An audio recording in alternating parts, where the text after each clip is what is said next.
Kalau bisa nggak ada apa-apa lagi.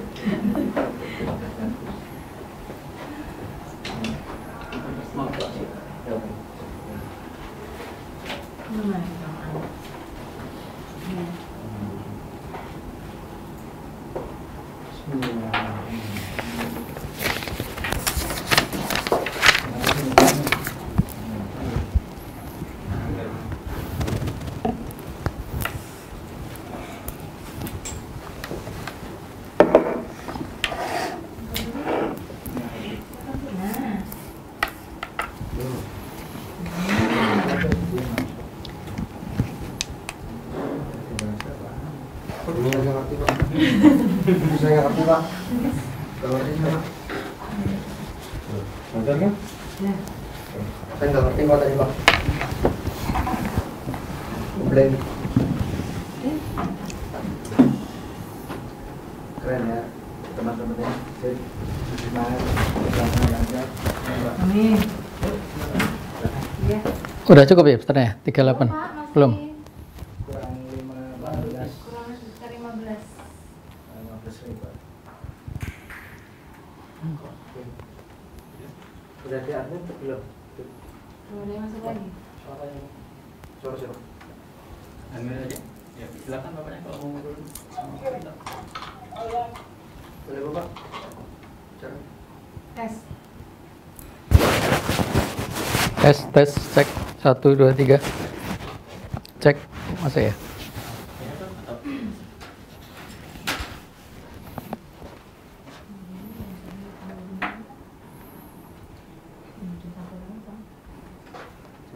Berapa ini? 15. Mau dimulai atau masih menunggu Bapak? Masih berapa banyak ya? 15 ya masih? 15. Yang berapa sini? 50. 115. Tunggu sebentar lah. Sebentar, 5 menit ya? Ya.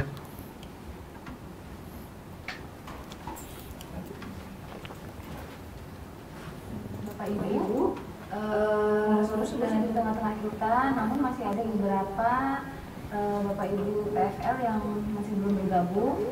Jadi kami tunggu 5 menit ya. Mohon disampaikan kepada rekan-rekannya satu grup untuk segera bergabung. Terima kasih. Absen. Ingatin absen.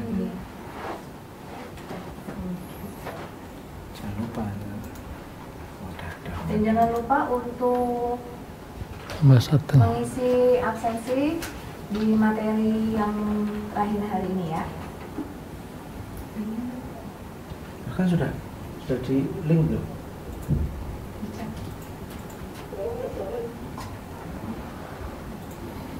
Sudah di. Bisa dia. Bener-bener ini kagak keluar dari mobil warga tadi. Nyetir. Saya perhatiin orang. Itu kok anunya yang di mobil itu gitu terus dari tadi anunya kayak gerak ya. Dia di jalan Pak. Iya, tapi gerak artinya. Mungkin gak ada sinyal makanya keluar muter-muter. Oh. Dari pagi begitu betah ya muter-muter. Oh.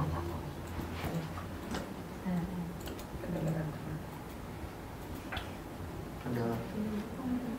Ini Rizka Handaya, oh iya Rizka Handaya. Sorry.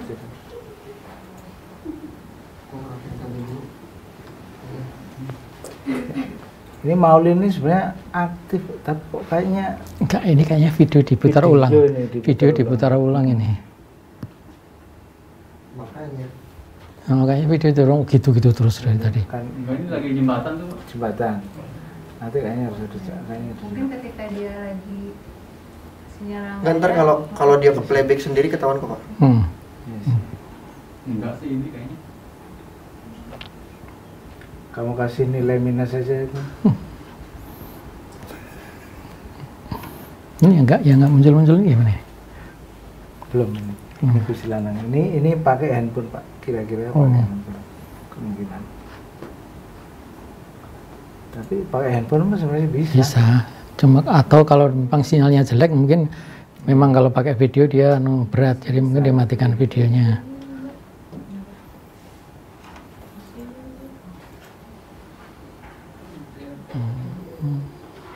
Kayaknya playback kan itu man. Iya kan, kayak playback itu. Bagaimana? Kayak playback kan. Tuh. Nomor berapa? 3.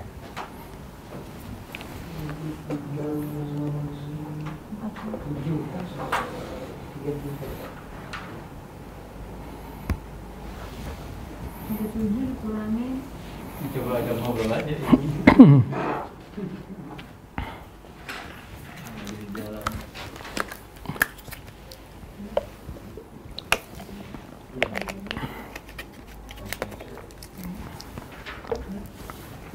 Dikurangi sama 7 yang tidak hadir dari pagi berapa? 7.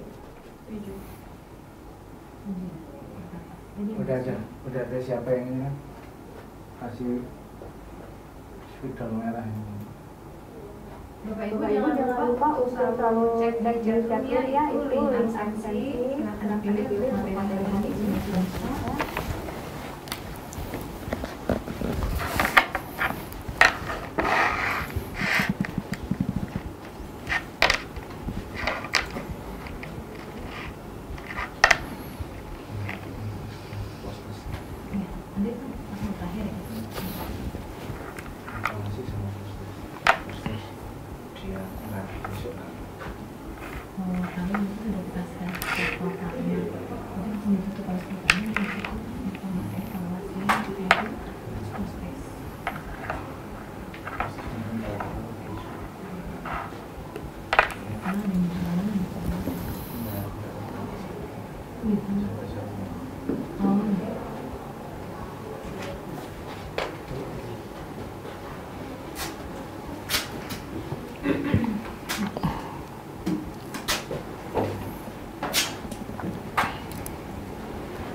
Di bawah sih di bawah.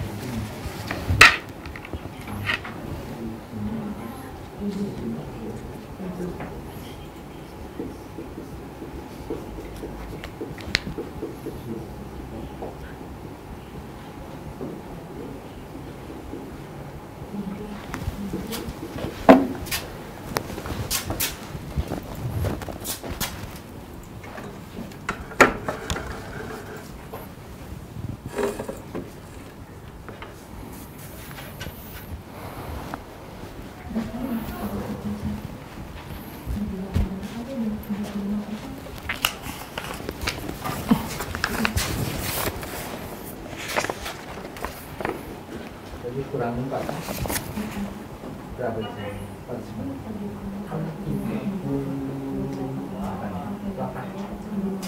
Jadi 12 belum.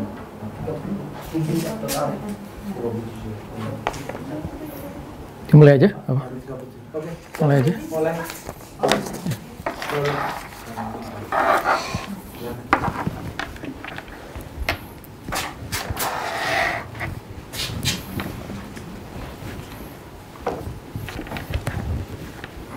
Oke, baiklah Bapak Ibu, kita akan mulai lagi materi kita. Mudah-mudahan sekarang sudah lebih segar ya, udah pada coffee break kan tadi ya. Oke, telah hadir di tengah-tengah kita Bapak Ide Sasongko selaku narasumber untuk materi operasional dan pemeliharaan. Diingatkan kembali Bapak Ibu untuk izin registrasi, kemudian juga tetap mematuhi tata tertib yang sudah disampaikan sesuai dengan peraturan daripada pelatihan kita hari ini, dan juga untuk selalu tetap in frame ya, karena itu adalah bagian daripada penilaian yang akan jadi penilaian Bapak Ibu sekalian, begitu ya. Oke, baiklah, saatnya kita akan memulai materi yang keempat dari rangkaian kegiatan kita yang akan disampaikan oleh Bapak Ide Sasongko. Waktu dan tempat saya persilakan. Oke, terima kasih Mbak Panitia. Assalamualaikum warahmatullahi wabarakatuh. Selamat siang menjelang sore buat teman-teman di Provinsi NTB nih, semua peserta ya, di Bima, Dompu, Lombok Timur, Lombok Utara, dan Sumbawa. Oke, saya ingin menyapa dulu yang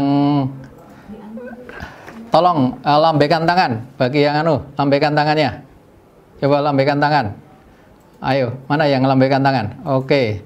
Kalau nggak lambaikan tangan berarti ini nggak aktif ini anunya. Oke, selamat jumpa teman-teman di NTB ya. Nama saya seperti disampaikan tadi, Ide Sasongko.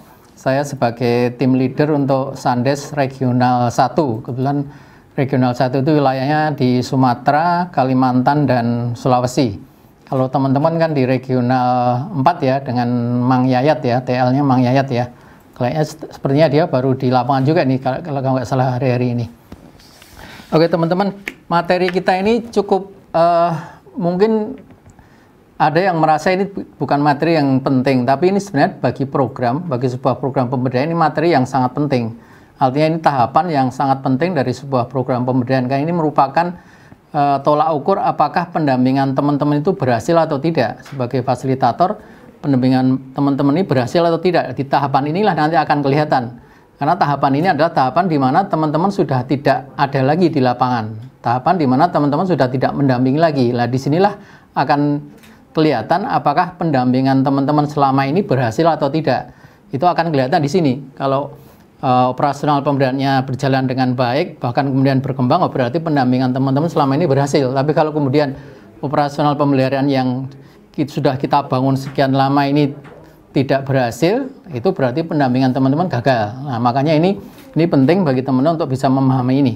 Kalau kita pahami, kalau teman-teman yang mungkin sudah lama di pemberdayaan masyarakat ya, kebetulan saya sudah cukup lama, saya sudah sejak tahun 95 di pemberdayaan masyarakat, tidak berubah-ubah. Dulu saya tahun 95 itu sebagai TFL seperti teman-teman itu. Dulu ada namanya program pembangunan prasarana pendukung desa tertinggal tahun 95 itu dari Bappenas Bank Dunia, itu cikal bakalnya program-program pemberdayaan yang kemudian berlanjut sampai saat ini. Kalau kita pahami bahwa sebuah program pemberdayaan masyarakat itu ada tahapan-tahapannya ya. Kalau saya ringkas tahapannya itu gini.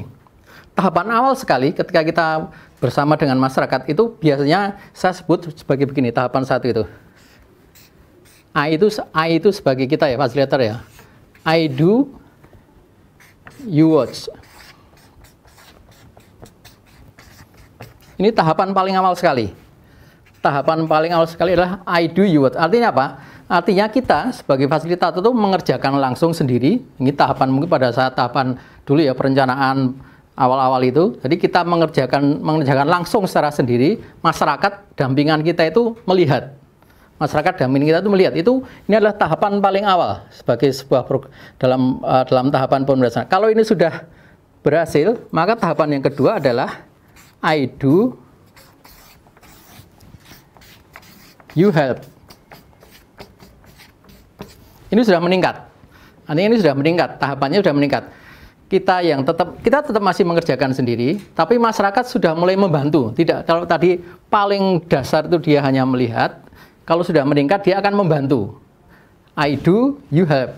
Kita fasilitator mengerjakan, masyarakat ikut membantu. Artinya ikut sama-sama membantu. Kemudian tahapan yang lebih advance, yang lebih maju lagi adalah you do, I help.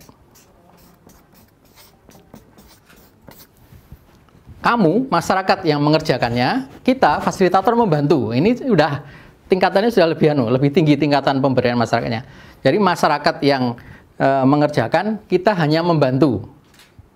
Ini sudah tahapan lebih tinggi lagi. Nah, tahapan yang kita harapkan dari sebuah proses pemberdayaan ini adalah yang terakhir ini, tahapan yang paling tinggi ini. You do,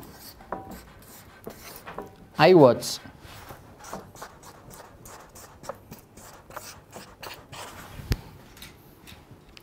Masyarakat yang mengerjakan, kita hanya tinggal ongkang-ongkang melihat aja. Itulah tingkat keberhasilan seorang fasilitator. Kalau pendampingan kita berhasil, maka tahapan inilah yang harusnya kita capai. masyarakat yang mengerjakan, kita hanya melihat. Kita sudah tidak perlu membantu lagi. Mereka sudah bisa berjalan sendiri. Nah, tahapan operasional dan pemeliharaan ini, di tahapan inilah nanti, tahapan paling tinggi inilah nanti kita harapkan pada tahapan operasional dan pemeliharaan ini. Di mana masyarakat yang akan mengerjakan sendiri dan kita hanya melihat saja. Kita tinggal melihat, karena mungkin kita sudah tidak ada di situ lagi nanti. Ketika ini berjalan tahapan operasional pemeliharaan nanti, kita mungkin sudah tidak di situ lagi. Kita mungkin sudah tugas di tempat lain atau bahkan di provinsi lain, dan masyarakat harus mengerjakannya sendiri. Nah, inilah yang akan ingin kita capai pada program Sandes ini. Tahapan inilah yang ingin kita capai, di mana masyarakat sudah bisa mandiri, mereka sudah bisa melakukan secara sendiri berkat pendampingan kita. Disitulah tolak ukur kita, apakah pendampingan kita berhasil atau tidak. Nah, di e-learning kita ini untuk operasional dan pemeliharaan ini, seperti teman-teman bisa baca di situ, sebenarnya tujuan utama kita adalah bagaimana memampukan KPP atau KSM. Tapi karena kita tidak mungkin langsung melatih KPP atau KSM, maka kita akan melalui teman-teman, melalui TFL. Sehingga harapannya nanti dari hasil pelatihan ini nanti adalah bagaimana teman-teman menguasai teknik pengoperasian dan pemeliharaan sarana prasarana yang kita bangun. Dan yang kedua, bagaimana teman-teman bisa melatih atau mendampingi KPP dalam pengelolaannya nanti. Nah, itu dua tujuan pelatihan kita ini untuk teman-teman TFL, dua hal itu ya. Nah, kemudian output dari pelatihan ini yang kita harapkan adalah ini tadi. Kalau teman-teman sudah mampu melakukan itu semua, maka kemudian teman-teman mentransfer ilmu teman-teman itu kepada KPP, yaitu bagaimana KPP bisa mempunyai draft SOP pemeliharaan, kemudian memiliki draft struktur organisasi dan tata kelola, dan memiliki rencana kerja untuk penguatan dan pengorganisasian masyarakat. Nah, itulah yang kita harapkan setelah pelatihan hari ini. Nanti teman-teman kembali ke lokasi tugas, maka kemudian teman-teman mentransfer ilmu yang didapat di sini kepada KPP itu. Ini struktur organisasi KPP ya, saya pikir teman-teman sudah hafal betul. Ini sudah dibentuk pada saat perencanaan kemarin ya. Ada ketua, ada bendara, sekretaris, ada seksi usaha dana, ada seksi operasional dan pemeliharaan, dan ada seksi kesehatan atau biasanya kesehatan dan penyuluhan namanya biasanya ya. Seksi kesehatan seksi usaha dana ini dalam tugas utamanya nanti adalah bagaimana dia mencari pemasukan, baik itu melalui iuran atau melalui pemasukan yang lainnya. Kemudian untuk seksi operasi dan pemeliharaan, bagaimana dia melakukan pemeliharaan prasarana, dan untuk seksi kesehatan bagaimana dia melakukan penyuluhan dan promosi perilaku hidup bersih dan sehat. Ini mestinya kemarin sudah disampaikan ketika teman-teman melakukan pembentukan KPP di tahapan perencanaan. Itu tujuan pokok KPP itu sebenarnya bisa kita ringkas menjadi 5 ya. Yang pertama adalah dalam proses perencanaan uang masuk, bagaimana tadi saya sampaikan bagaimana dia menggali dana untuk operasional pemeliharaannya, apakah dana itu dari iuran dari pemanfaat langsung ataukah mungkin mencoba mencari sumber pemasukan lain dari pihak ketiga. Kemudian pengelolaan keuangannya itu meliputi pengumpulan iuran, membuat perencanaan untuk pembelanjaan atau pembelian bahan jika ada kerusakan, membukukan dan melaporkan, dan operasi rutin lainnya. Nah, yang ketiga, operasi dan pemeliharaan untuk yang fisiknya sendiri, yaitu mengontrol, kemudian prasarana yang terbangun. Kemudian yang ketiga adalah pelayanan. Nah, ini tugas KPP juga cukup penting, bagaimana KPP memberikan servis pelayanan kepada pemanfaat agar mereka merasa dibantu oleh KPP. Dan yang terakhir adalah PHBS tadi ya, kampanye untuk perilaku hidup bersih dan sehat. Itu kira-kira tujuan pokok kenapa kita membentuk KPP. Nah, untuk peran pengurusnya sendiri, kalau kita lihat ada 5 ya, 5 untuk peran pengurus KPP-nya, yaitu mengorganisir anggotanya, kemudian menjamin kepentingan pemanfaat, artinya Jangan sampai kemudian ada keluhan-keluhan dari pemanfaat, ada tentang apalah prasarana yang mungkin rusak atau apanya, itu kita tugas KPP adalah bagaimana itu tidak terjadi keluhan-keluhan itu. Kemudian melakukan problem solving ya. Kalau kemudian ada masalah-masalah segera dipecahkan. Kemudian networking ya. Networking itu melakukan hubungan kerjasama dengan lembaga lain.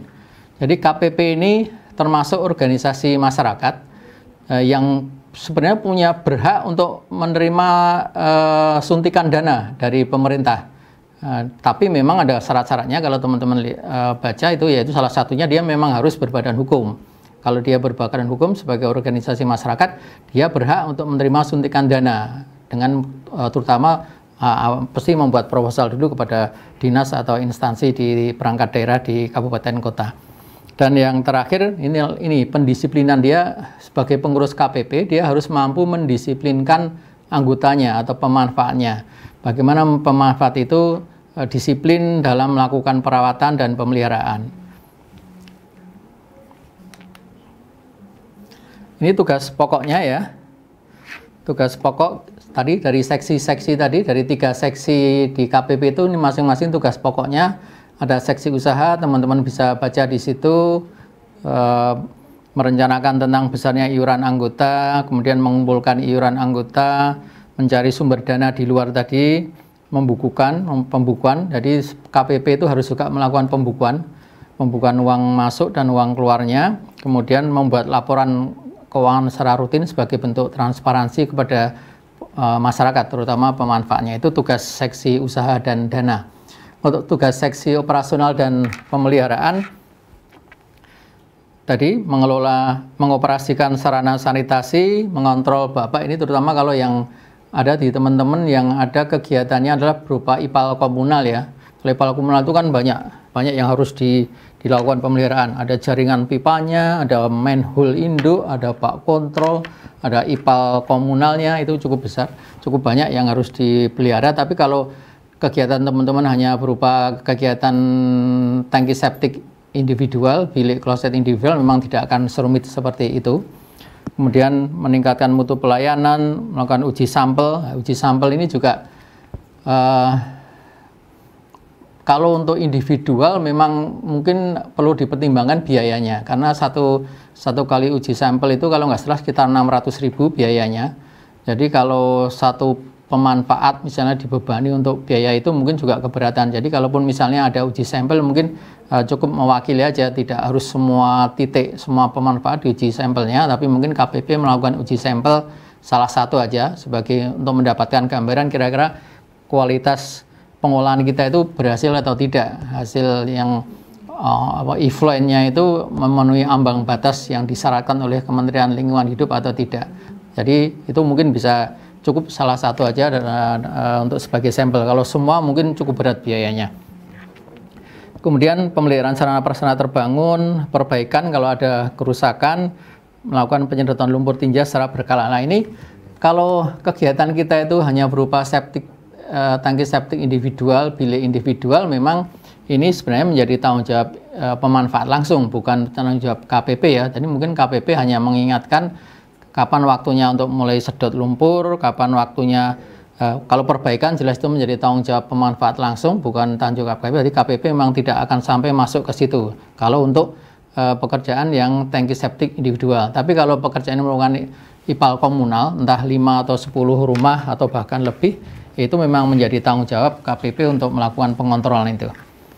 Kemudian untuk seksi penyuluhan dan kesehatan, ini melakukan penyuluhan tentang pengoperasian dan pemeliharaan sarana sanitasi, mengembangkan sarana sanitasi yang sudah ada, kemudian melakukan kampanye kesehatan rumah tangga dan lingkungan. Jadi ini memang tugas cukup berat, karena kebiasaan kita orang Indonesia itu kan biasanya kan bisa membangun tapi tidak bisa memelihara. Jadi jangan sampai kemudian, biasa kita kenal dulu ada istilah MCK ya, Monumen Cipta Karya, yang kita bangun akhirnya mangkrak, tidak terpelihara, akhirnya menjadi bangunan yang seperti monumen saja. Jadi kita tidak ingin seperti itu. Nah, penyadaran ini yang penting. Sebenarnya tidak hanya sekedar penyuluhan, tapi penyadaran. Ini tugas seorang fasilitator, terutama fasilitator pemberdayaan ya. Bagaimana melakukan penyadaran kepada masyarakat pentingnya operasi dan pemeliharaan ini. Bagaimana pentingnya hidup bersih dan sehat, itu yang pertama harus dilakukan. Penyadaran dulu, baru kemudian penyuluhan. Tujuan operasional dan pemeliharaan, teman-teman bisa baca di situ. Yang saat pertama melakukan pemantauan rutin berkala, kemudian mengetahui kerusakan sedini mungkin. Syukur kalau bisa diantisipasi ya. Kita sudah bisa mengantisipasi kira-kira apa sih konstruksi yang mungkin akan rusak dalam jangka waktu tertentu, itu kita antisipasi dulu misalnya. Melakukan rehabilitasi tepat waktu, melakukan pemeliharaan sesuai standar operating prosedur, dan menginformasikan penggunaan pemeliharaan di papan informasi desa. Ini bentuk transparansinya. Jadi memang ini semua itu memang dilakukan oleh KPP. Cuma nanti kalau kegiatan kita adalah kegiatan tangki septik dan bilik individual, maka mungkin harus disepakati bersama di dalam rembuk desa kira-kira mana bagian tugasnya KPP, mana bagian tugasnya pemanfaat secara individual. Itu harus ada ketegasan, garis tegas, supaya nanti ketika sudah berjalan tidak ada saling lempar. Oh ini harusnya KPP, atau ada kerusakan harusnya itu menjadi tanggung jawab individual tapi dilempar ke KPP. Jadi itu harus jelas di awal bagaimana pembagian itu disepakati bersama dalam sebuah rembuk di tingkat desa atau di tingkat dusun. Ini kalau teman-teman teknik pasti sudah biasa ya dengan ini. Jadi air limbah yang masuk ke tangki septik kita itu adalah air limbah dari kloset ya, hanya dari kloset ya.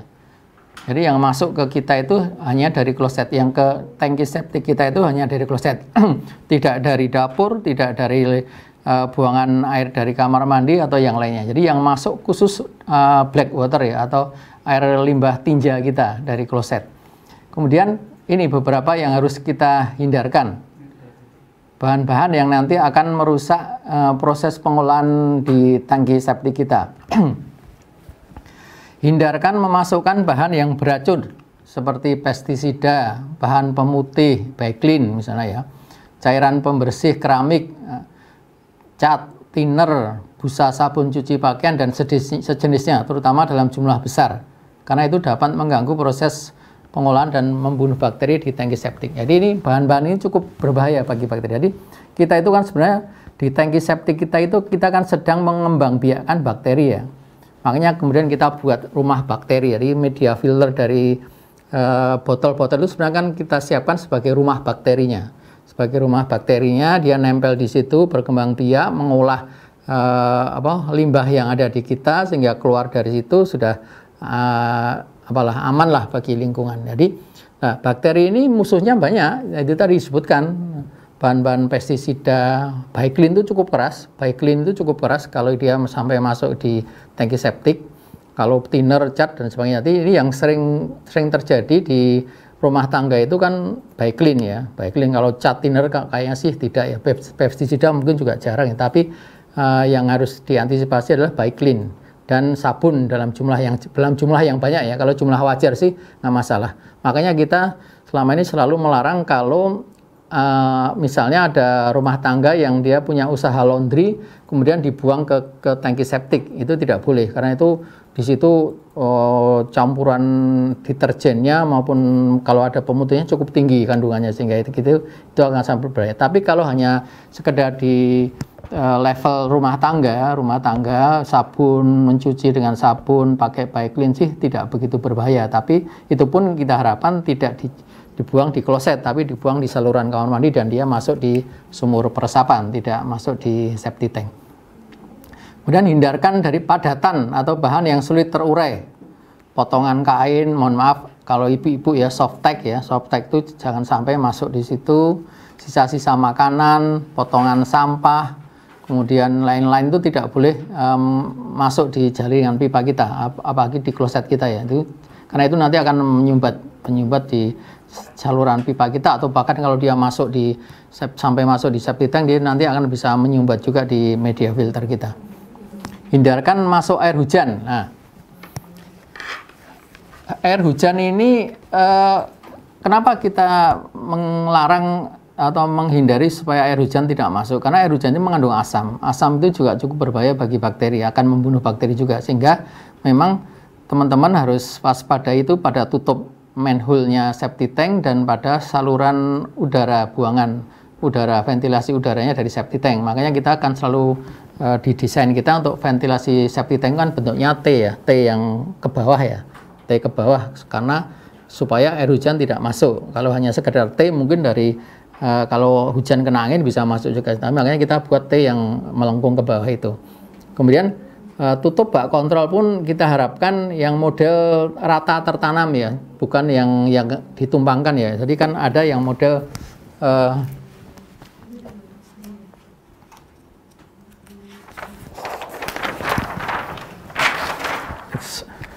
kalau kita punya tangki septik, ini media filternya.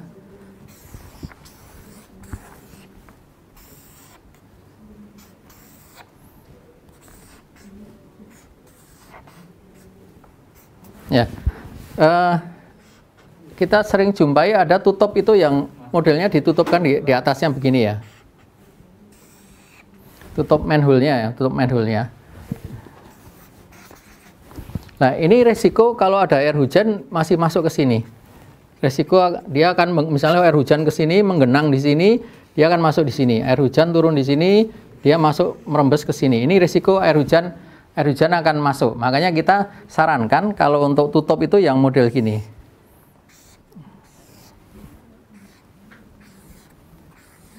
Nah, modelnya gini aja. Rata gini. Terus ini dikasih seal. Dikasih seal. Dari biasanya kita pakai karet ban ya, karet ban dalam sepeda atau karet ban dalam bekas ya, dari sepeda motor itu atau sepeda, seal di sini. Sebagai seal supaya air hujan tidak masuk. Dan ini kemiringannya di sini, ini kemiringannya jangan sampai miringnya malah justru mengarah ke sana, tapi agak miring ke sini sedikit lah, setengah senti atau 1 senti, sehingga air hujan yang turun itu dia akan langsung hilang ke samping itu, tidak justru menggenang di tempat manhole ini. Ini antisipasi supaya air hujan tidak masuk, karena air hujan itu cukup keras ya, dia mengandung asam. Kemudian pemeriksaan bak kontrol dengan membuka tutup, membersihkan sampah-sampah atau padatan. Jadi ini kalau dia kegiatan adalah IPAL komunal, maka kan dia ada jaringan pipa yang di situ ada manhole, ada bak kontrol ya, bak kontrol di rumah, ada manhole di jaringan induk.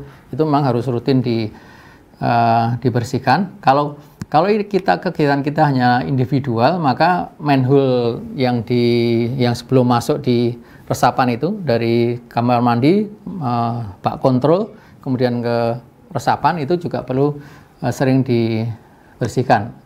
Takutnya misalnya ada plastik bekas sampo atau plastik bekas sabun atau plastik masuk di pembuangan air kamar mandi, kemudian dia tersumbat di bak kontrol di luar sebelum masuk ke resapan. Nah, itu perlu juga dibersihkan. Itu kemudian untuk toilet. Untuk pemeliharaan toilet ini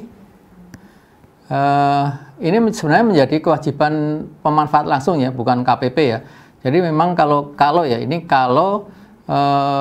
kegiatan kita adalah bilik individual, maka ini tugasnya menjadi tugas pemanfaat, bukan tugas KPP. Tugas KPP adalah mengingatkan.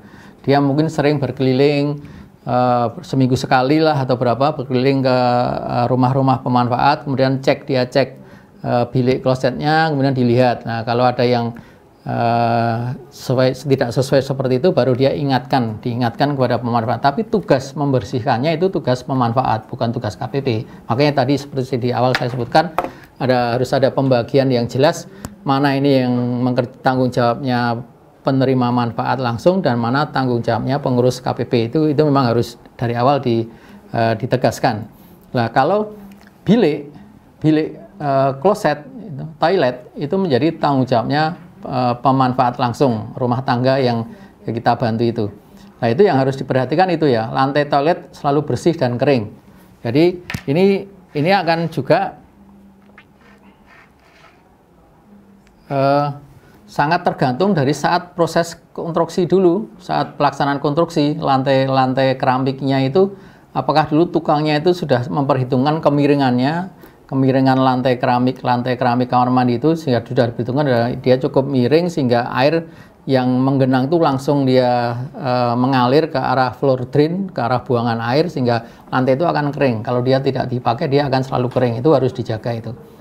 Kemudian tidak boleh ada sampah berserakan, tidak boleh ada sampah ya di situ. Sediakan saja bak sampah di situ. Itu nanti mungkin termasuk dari himbauannya KPP ke pemanfaat untuk menyediakan tong sampah kecil lah di pojok kamar mandi itu, sehingga kalau misalnya dia mandi kemudian keramas pakai sampo sasetan itu, plastik samponya itu dibuang di situ, tidak dimasukkan di kloset apalagi atau di saluran buangan. Kemudian tidak ada genangan ya, tidak boleh ada genangan, hati-hati. Pemanfaat kita itu kan, pemanfaat kita itu rata-rata kan memang ibu hamil. Kita memang target kita kan ibu hamil, ibu yang punya keluarga yang punya anak di bawah 3 tahun, dan salah satu juga lansia. Nah, ini rentan. Ibu hamil, lansia, batita itu rentan kalau lantainya itu licin akan rentan, sehingga memang itu harus dibersihkan, sering dibersihkan, entah berapa hari sekali silakan. Jangan sampai kemudian ada genangan atau bahkan kemudian ada lumut di situ, itu akan rentan terjadi kecelakaan kalau kemudian terlalu licin. Kemudian tadi jangan memasukkan limbah padat ya di kloset. Tempat duduknya itu harus selalu bersih dan tidak ada kotoran yang terlihat. Tersedia air bersih dan alat pembersih di dekat toilet. Jadi KPP nanti diharapkan itu mengingatkan kepada pemanfaat untuk menyediakan itu, alat-alatnya disediakan, kemudian air bersih sebenarnya tidak jadi masalah karena persyaratan kita penerima manfaat itu kan harus punya air bersih ya. Nah, itu yang harus dipastikan itu tetap tersedia terus nantinya. Kemudian kalau dari dapur, kalau teman-teman mengalirkan limbah dari dapur, tolong jangan sampai ketika ibu-ibu itu habis memasak, kemudian minyaknya itu dibuang ke situ, ke dapur, ke apa itu bak dapur itu ya, bak apa istilahnya, kitchen set atau apa, bukan kitchen, apa zinc gitu apa. Kalau di kota biasanya itu, kalau di desa mungkin dia langsung dibuang di lantai langsung atau di mana, tapi itu minyaknya jangan sampai dialirkan ke situ, nanti masuk ke grease trap, masuk ke lebih baik minyak itu dibuang di tempat lain, ditanam di tempat lain, jangan dibuang ke situ, karena minyak itu juga nanti akan menggumpal. Minyak itu dalam kondisi dingin dia akan menggumpal. Menggumpal dia kalau misalnya dari arah dapur menuju ke arah grease trap tuh pipanya agak lumayan panjang, dia bisa menyumbat di aliran ini. Kalau itu minyak ya, minyak itu akan menggumpal nanti, dia akan menggumpal itu cukup keras. Nanti dia akan menyumbat itu. Jadi kalau minyak jangan dibuang langsung, tapi disendirikan aja, dibuang di luar, ditanam. Kemudian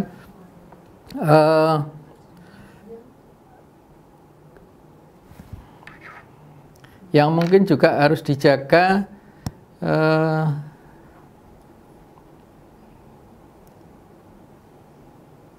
kalau di dekat tangki septik kita itu ya, di dekat tangki septik kita itu, yang pertama, tangki septik kita memang didesain ya, cor beton ketebalannya dan tulangannya kan memang didesain untuk menahan beban yang tidak cukup berat ya. Sehingga tolong disampaikan kepada pemanfaat, jangan menaruh beban atau barang-barang di atas tangki septik kita. Entah itu misalnya menaruh entah bata, entah barang-barang lain yang cukup berat. Karena itu nanti akan membebani, karena beban yang kita hitung kan tidak untuk menahan beban yang cukup berat ya. Kemudian jangan menanam pohon di dekat tangki septik kita, ataupun di dekat pohon dengan akar tunjang ya. Pohon dengan akar tunjang yang dia akan masuk ke dalam dan dia akan melebar di bawah itu jangan, karena itu nanti bisa mendesak konstruksi tangki septik kita maupun konstruksi sumur resapan kita itu nanti akan cukup berbahaya. Kalau dia pohonnya sudah besar, maka dia akarnya bisa mendesak ke tangki septik kita atau sumur resapan kita, dan itu akan cukup berbahaya, berisiko untuk terjadinya pecah atau retak di konstruksi kita. Kemudian yang mungkin juga teman-teman harus waspadai adalah kalau terpaksa teman-teman sampaikan juga nanti ke pemanfaat ya nanti, kalau terpaksa dia memakai baiklin dan dia harus dibuang di situ, maka baiklin itu harus diencerkan dulu ya. Biasanya takaran pengencerannya itu 4 kalinya. Jadi kalau kita habis mencuci dengan baiklin, membilas atau membilas pakaian dengan baiklin, sebelum misalnya kita habis hasilnya kita nyuci dengan baiklin 1 ember, maka sebelum dibuang itu harus ditambah air sebanyak 4 ember, diencerkan istilahnya, diencerkan baru dibuang, itu baru aman. Tapi kalau dalam posisi dengan konsentrasi yang masih cukup tinggi, itu cukup berbahaya untuk bakterinya. Untuk grease trap, kalau nanti ada grease trap ya, mestinya ada grease trap ya. Jadi begini teman-teman, kadang kemarin saya ke lapangan menjumpai ada yang tidak memasang grease trap. Alasannya karena bilik klosetnya cukup agak jauh dari rumah induknya, sehingga dari dapur itu tidak dialirkan masuk ke sumur resapan. Nah, itu yang tidak kita harapkan, karena penanganan kita itu adalah sanitasi yang tuntas. Sanitasi yang tuntas itu bagaimana? Yaitu sanitasi yaitu penanganan di mana limbah itu sudah tidak boleh terpapar di permukaan. Tidak boleh ada lagi limbah yang terpapar di permukaan tanah. Semua harus tertanam masuk di instalasi yang kita bangun. Sehingga kalau kita misalnya kita bangun bilik tangki septik dan resapan, tapi yang masuk di situ hanya dari kloset dan dari kamar mandi, sementara dari dapur tetap dibuang ke permukaan, sama saja. Itu berarti tidak menyelesaikan masalah. Artinya masih ada limbah yang terpapar di permukaan di situ. Sehingga harapan kita memang dari dapur itu pun tetap masuk ke sumur peresapan melalui grease trap dulu.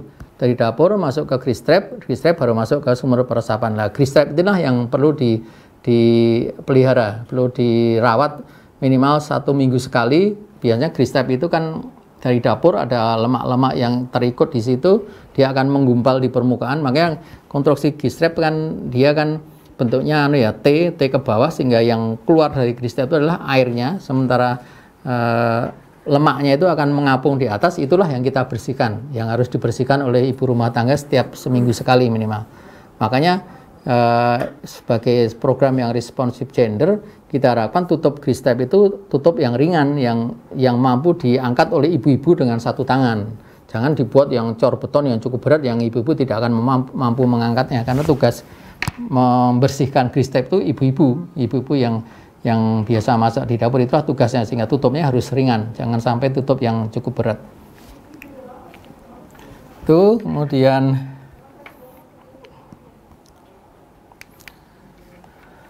untuk tangki septik, tangki septik kita itu ada aturannya bahwa tangki septik yang kita bangun itu tetap suatu saat akan penuh.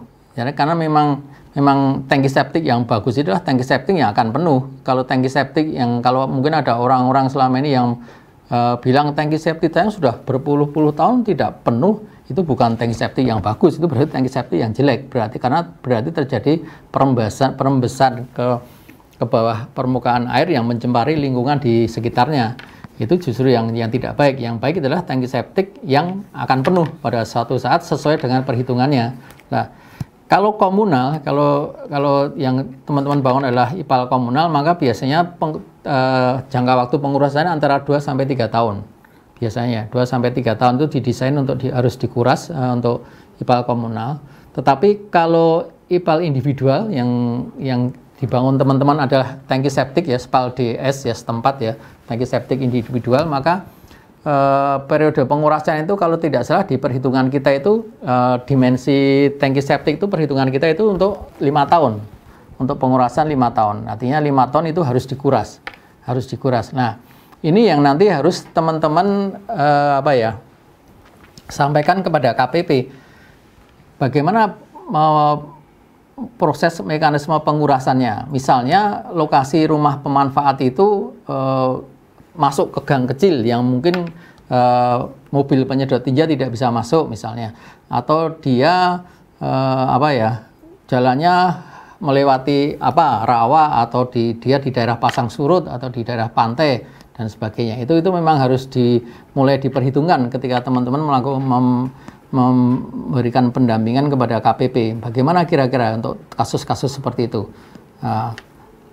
Perhitungkan apakah ada mobil penyedot tinja di lingkungan itu, kemudian apakah ada instalasi IPLT di kabupaten tempat pembuangan tinja ya. Selama ini pembuangan tinja itu harusnya dari mobil tinja itu dibawa ke instalasi pengolah limbah lumpur tinja di kabupaten, di kolam, biasanya ada kolam besar itu, baru kemudian dibuang ke badan air. Kalau penyedot tinja kemudian dibuang ke sungai, sama aja tetap mencemari lingkungan. Jadi itu teman-teman harus perhitungkan itu. Kalau rumah pemanfaat banyak yang di lingkungan yang sempit, mobil tinja tidak akan mampu atau selangnya tidak bisa menjangkau sejauh itu, mungkin harus diperhitungkan. Apakah mungkin dengan model sedot yang manual misalnya, atau kuras manual, ada beberapa yang bisa itu pakai sedot manual juga bisa. Atau model yang lain itu harus mulai diperhitungkan dari sekarang. Jangan sampai kemudian 5 tahun yang akan datang timbul masalah, semua tangki septik kita penuh dan tidak ada mekanisme penyedotan, akhirnya itu menjadi mangkrak mungkin dan tidak digunakan lagi. Itu jangan sampai terjadi. Kemudian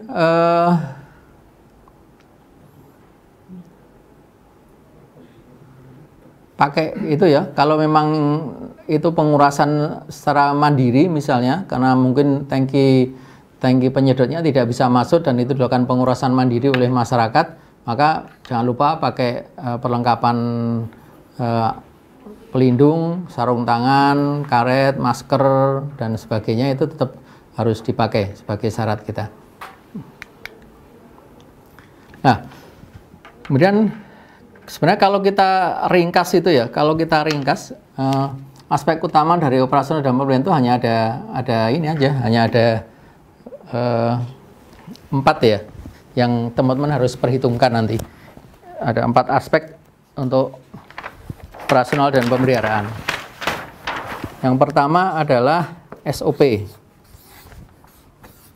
Yang kedua adalah personilnya yang melakukan SOP itu. Yang ketiga adalah penyuluhannya. Dan yang keempat adalah dana. Nah, sebenarnya ini poin dari sebuah operasional pemeliharaan prasarana itu 4 ini aja. Dia harus punya SOP, standar operasional prosedur, protap lah, atau prosedur tetap, atau apalah namanya, atau anggaran dasar, anggaran rumah tangga, atau apalah. Tapi ini SOP itulah bentuk sederhana dari anggaran dasar dan anggaran rumah tangga ya. Itu bentuk sederhana dari sebuah ADART itu anggaran SOP inilah. Untuk ke masyarakat kita cukuplah pakai pedoman atau SOP lah. Ini cukup pedoman lah. Tidak perlu anggaran dasar dan anggaran rumah tangga, cukup SOP. Ini sebagai dasar bagaimana operasional dan pembelian itu dilakukan. Apa tugasnya KPP, apa tugasnya pemanfaat, berapa kali sekali harusnya, itu akan tertuang di sini. Tertuang di sini nih, di SOP ini. Yang kedua, personilnya. Siapa yang akan melakukan itu semua? Siapa yang akan melakukan itu semua? Ya kalau di kita berarti KPP. Tapi KPP pun tidak akan melakukan semua, berarti ada pembagian antara KPP dan pemanfaat langsung. Tadi sampaikan saya di depan ya, ada pembagian tugas. Mana daerah yang itu memang harus dilakukan oleh pemanfaat sendiri, mana yang itu menjadi tanggung jawab KPP. Yang keempat, penyuluhan ini tadi, penyadaran, penyuluhan ini penting. Semua ini tidak akan bisa berjalan kalau masyarakat belum sadar. Kalau masyarakat belum sadar, masyarakat belum tahu pentingnya itu, maka perlu ada penyadaran dan penyuluhan. Kalau dua ini ada tanpa kesadaran masyarakat juga tidak akan berjalan, sehingga ini harus berjalan seiring ini. Nah, kalau ini sudah berjalan, dukungan dana ini juga penting. Semua kegiatan pasti memerlukan dana. Dana itu tidak harus cash ya. Dana itu bisa swadaya juga, artinya itu dilakukan sendiri oleh pemanfaat, tidak perlu harus membayar orang, itu termasuk dana juga. Nah, kebutuhan dana inilah yang kemudian nanti teman-teman TFL perlu melatih KPP membuat rencana anggaran pemeliharaan, RAP ya, rencana anggaran pemeliharaan ini biasanya disebutkan di sini dituangkan menjadi rencana anggaran pemeliharaan. Nah, RAP inilah yang nanti menjadi tugas teman-teman fasilitator TFL untuk mendampingi KPP membuat rencana anggaran pemeliharaan ini. Misalnya ya, karena dalam 1 tahun misalnya disebutkan kegiatannya apa, pemeliharaan yang rutin tiap hari apa, yang per minggu apa, yang per bulan apa, yang per 3 bulan apa, yang per 6 bulan apa, yang per tahun apa.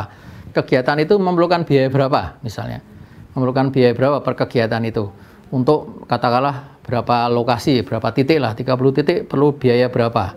Kemudian dari situ, nah, biaya ini kalau sudah ketahuan, oh berarti selama 1 tahun kita memerlukan desa A, memerlukan biaya untuk pemeliharaan sekian juta. Lah, dari sekian juta itu dari mana uangnya? Dari mana uang itu?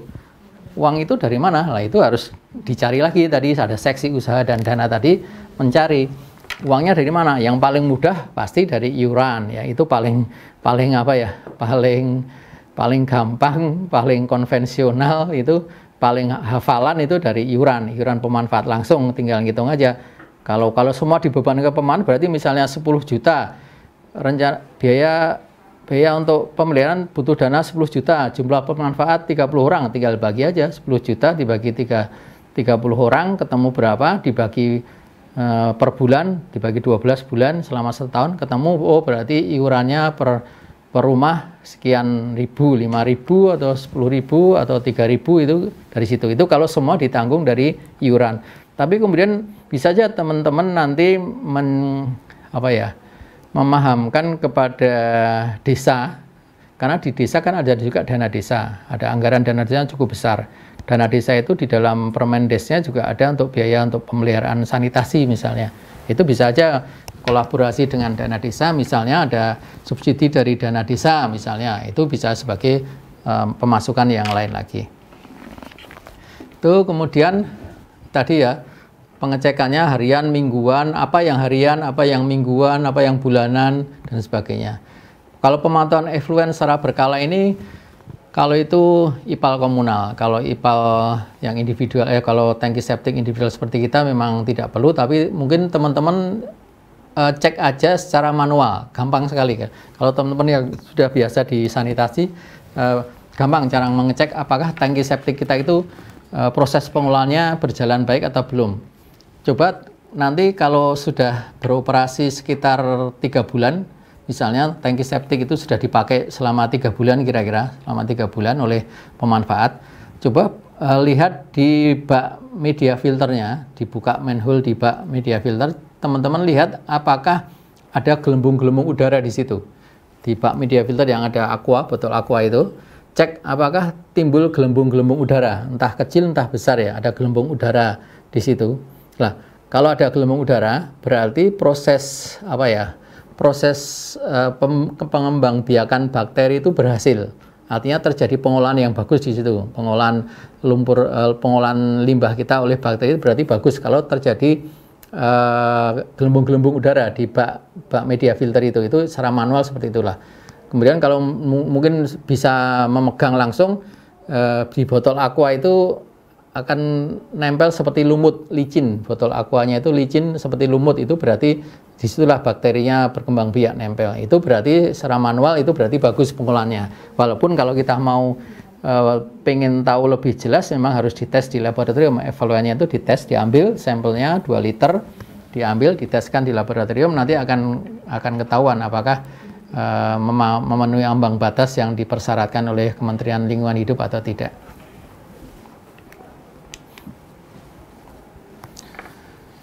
Ini di samping kemampuan teknis, maka KPP juga harus mempunyai kemampuan ini ya.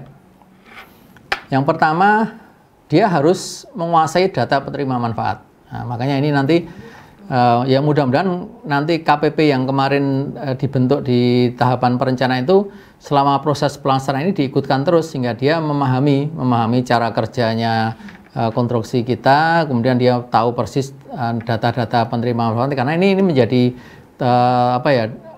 data utama bagi KPP untuk melakukan operasi dan pemeliharaan. Dia harus tahu persis siapa saja pemanfaatnya, nama-namanya, lokasinya di mana, per rumah itu jumlah jiwanya berapa, dia harus tahu persis itu, data itu harus punya itu KPP. Kemudian kemampuan pengelolaan keuangan, ini sebenarnya cukup mudah karena kalau KPP itu dia hanya mengelola uang keluar dan uang masuk, itu cukup simpel lah. Dia hanya mungkin kalau terimanya paling dari iuran, dari dicatat di situ iuran dari Bapak A, B, C, D, tanggal berapa dia masuknya.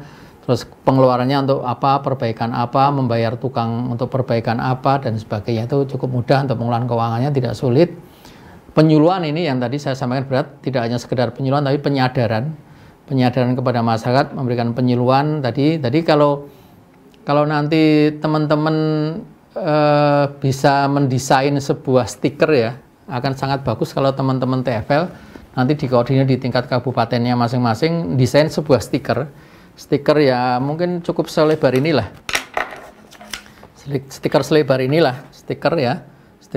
ini. Di situ ada semacam gambar dan tata cara pemeliharaan bagi pemanfaat tadi seperti yang saya jelaskan teman tadi. Misalnya untuk bilik kloset apa yang harus dihindari, tidak boleh masukkan ini, tidak boleh masukkan ini, harus dibersihkan ini itu dengan ilustrasi gambar ada penjelasannya. Kemudian tangki septik apa yang harus dilihat, nah, itu dalam bentuk stiker, tempelkan saja. Stiker ini tempelkan di dinding biliknya kloset itu, jadi pemanfaat tinggal lihat saja. Oh, berarti saya harus melakukan ini. Ini cukup praktis. Bisa dikoordinir nanti di tingkat kabupaten masing-masing buat stiker seperti itu akan lebih mudah sebagai bentuk penyuluhannya, penyadaran dan penyuluhan bagi pemanfaat. Kemudian partisipasi masyarakat ini bagaimana KPP menggerakkan partisipasi masyarakat ya. Partisipasi itu bisa berupa tadi dalam hal iuran, bisa berupa bentuk tenaga misalnya pembersihan atau perbaikan kalau ada kerusakan. Nah, memang kalau untuk kegiatan yang tangki septik individual seperti kebanyakan kita di Sandes, itu memang tugas KPP lebih kepada mengingatkan.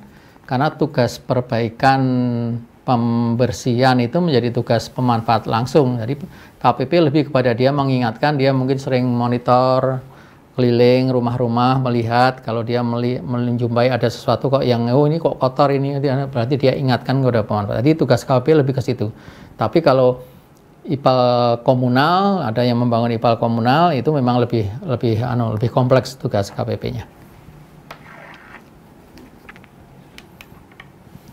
Oke, jadi kalau untuk pemeliharaan sendiri kita kenal ada 3 level itu ya. Ada yang predictive maintenance, itu yaitu pemeliharaan yang kita sudah prediksi.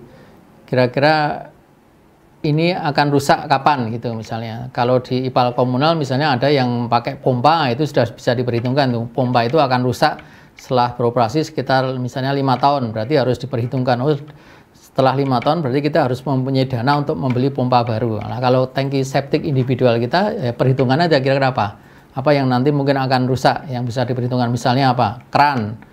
Kalau kloset sih biasanya akan tahan bertahun-tahun ya, tapi paling apa? Keran atau apa yang kira-kira bisa diprediksi akan rusak sekian tahun atau sekian bulan, itu predictive maintenance.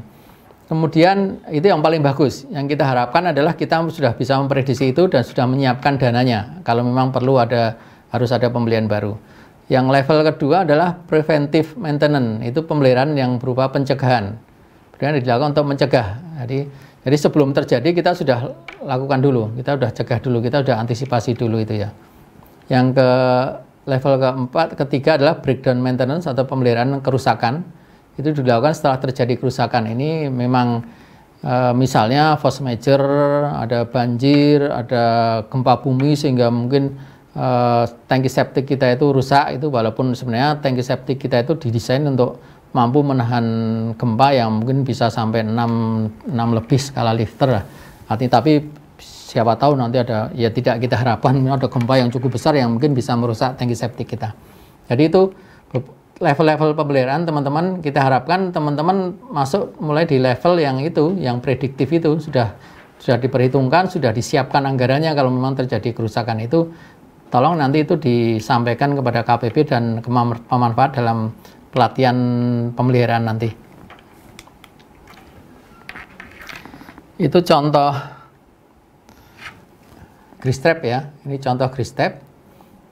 Itu teman-teman bisa lihat di situ ada lemak yang mengapung di atas itu. Jadi memang lemak itu cenderung karena berat jenisnya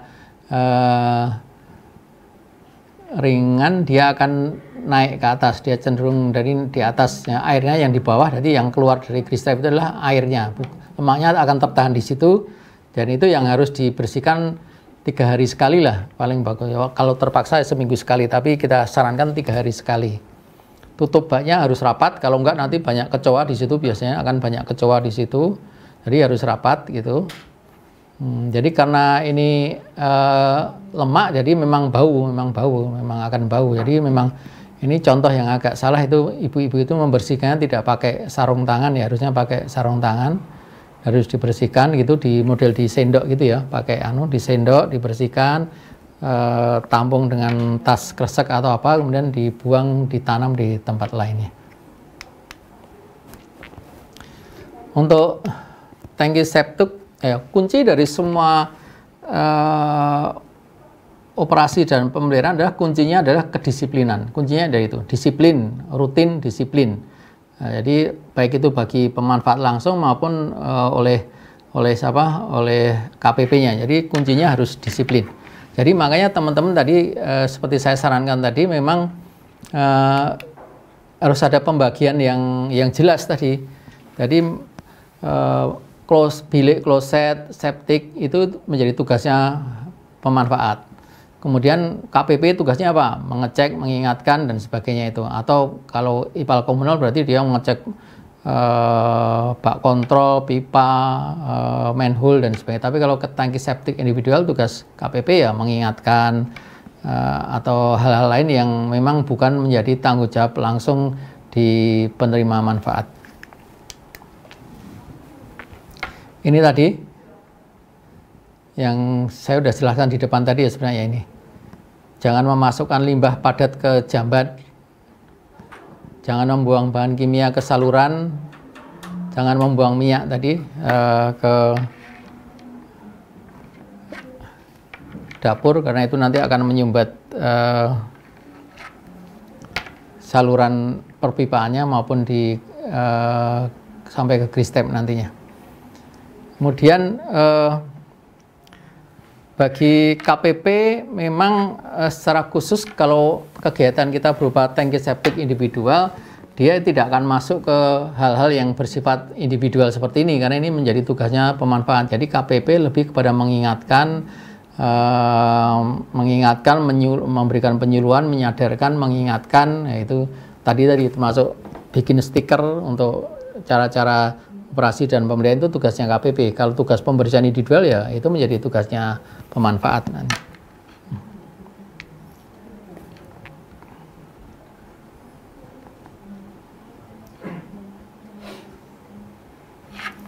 Ya, itu saya kira itu ya untuk operasional pembelian, intinya seperti itu. Jadi lebih kepada tugas-tugas individual oleh pemanfaat dalam membersihkan bilik maupun tangki septik dan sumur resapan. Nah, tugas KPP, karena kita sudah membentuk KPP, tugas KPP adalah bagaimana dia mengorganisir itu semua. Bagaimana dia memastikan misalnya di desa itu terbangun 30 titik, 30 bilik, 30 septic tank, maka dia KPP tugasnya adalah memastikan itu semua terpelihara dan bisa dimanfaatkan dengan baik.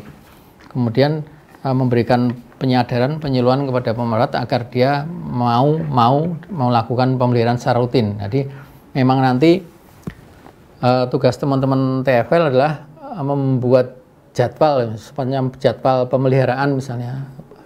Tiap hari, kalau yang per tiap hari apa yang harus dilakukan, apa yang harus dibersihkan, per minggu apa, per bulan apa, per 3 bulan apa, per 6 bulan apa, per tahun apa, per 5 tahun tadi pengurasan tadi pengamatan. Itu tugas dibagi menjadi 2. Ini menjadi tugasnya pemanfaat, yang ini menjadi tugasnya KPP. Jadi di tugas dibagi secara jelas itu disepakati di rembuk desa, sehingga nanti ke belakang tidak ada, ke depannya tidak ada lagi saling lempar tanggung jawab, tapi sudah disepakati bersama di rembuk desa.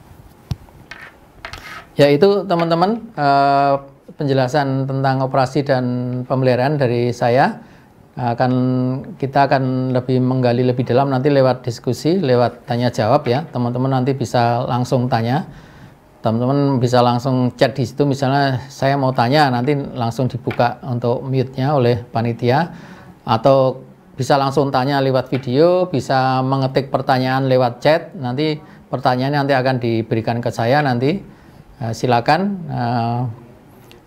kita bisa berbagi. Mungkin ada teman-teman yang punya pengalaman di tempat lain atau di program lain sebelumnya, mungkin ada kearifan lokal lain di tempat di NTB ini, kearifan lain di NTB yang mungkin bisa di-share, bisa saja kita nanti bisa saling berbagi tentang operasi dan pemeliharaan ini. Silakan. Baik, silakan Bapak Ibu, apabila ada yang ingin ditanyakan, silakan angkat tangan seperti tadi, atau bisa klik hand di aplikasi aja. Kalau malu untuk mengangkat tangan, jadi bisa pakai aplikasinya. Atau pada ngantuk nih Pak, kayaknya Pak. Pada ngantuk ya? Pada ngantuk ya? Oke, salah satu kunci KPP itu kan nanti dia harus inovatif ya, dia harus inovatif, kreatif, melakukan inovasi-inovasi, menggali dana, melakukan pembelian dan sebagainya, itu harus inovatif. Teman-teman tahu nggak cara mengetahui apakah seseorang itu dia inovatif, kreatif, dia memakai otak kanan ketika tahu nggak kira-kira caranya, bagaimana cara mengetesnya? Belum tahu ya? Oke, teman-teman, tolong perhatikan saya, teman-teman. Tolong perhatikan saya, yang lain ya. Sekarang teman-teman tangannya dibikin gini ya, tangannya buat segini ya. Coba teman-teman tangannya dibikin gini. Tangan buat gini, kemudian tangkupkan tangannya. Tangkupkan. Oke ya, tangkupkan ya. Udah nangkup? Oke, nangkup, tahan nangkup. Coba teman-teman perhatikan ibu jarinya. Teman-teman perhatikan ibu jarinya. Ibu jari. Siapa yang di atas adalah ibu jari tangan kiri. Perhatikan ya, catat, diingat aja. Siapa yang ibu jarinya di atas ini adalah yang ibu jari tangan kiri. Siapa yang ibu jari yang di atas ini yang ibu jari tangan kanan.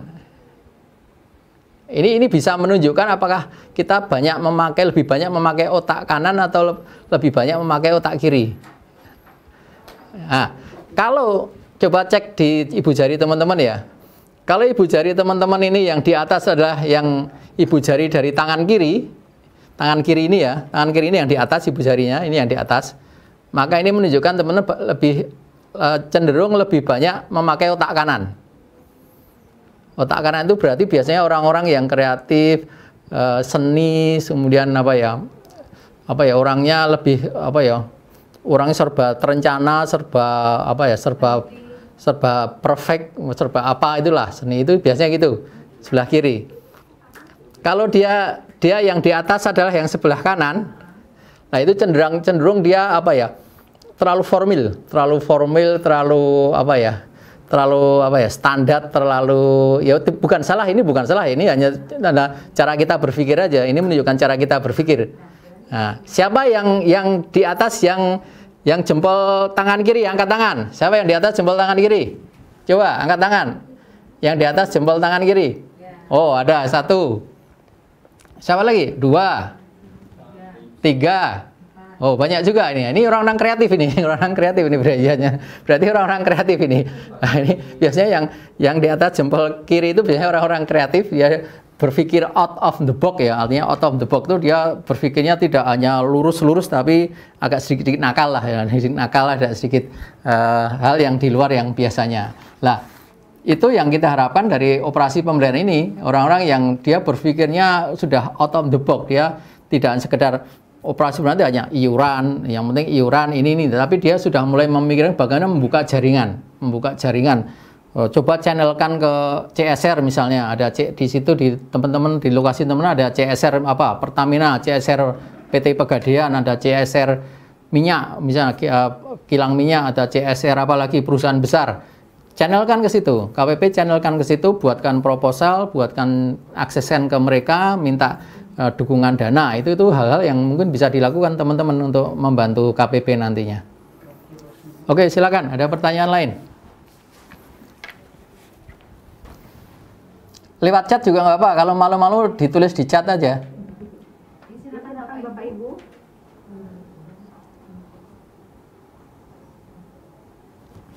Ditulis di chat kalau memang atau sudah semua. Sudah paham semua ya? Sudah expert nih pakai. Atau saya tanya, gantian saya yang tanya. Oh, ada Pak. Bapak Adi Rosmasya. Silakan. Silakan Pak Adi.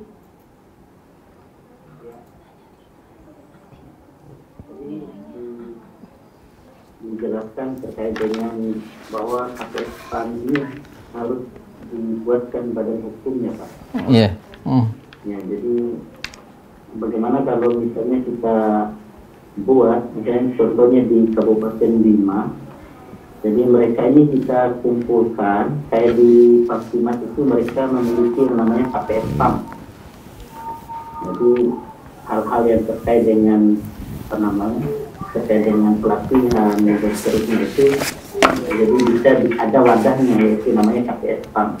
Kalau di Kandidasi Pemberdayaan Padat Karya ini bisa kita terapkan hal yang sama. Itu yang pertama, Pak.